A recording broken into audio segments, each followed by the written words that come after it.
Pasukan Rusia menghancurkan lokasi peluncuran UAV dan sebuah gudang angkatan bersenjata Ukraina di wilayah Zaporizhia menggunakan amunisi geranium.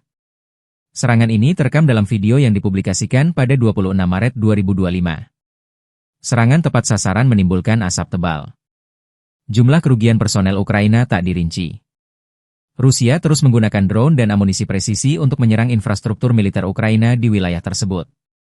Di garis depan Zaporizhia, situasi semakin memanas.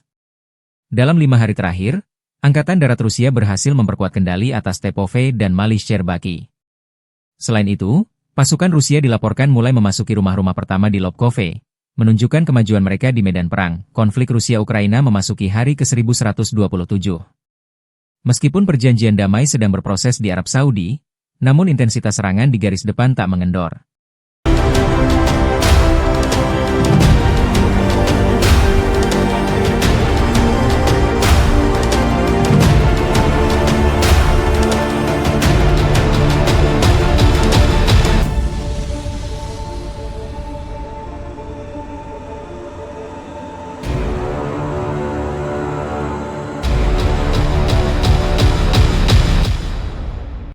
Download Tribun X sekarang, menghadirkan lokal menjadi Indonesia.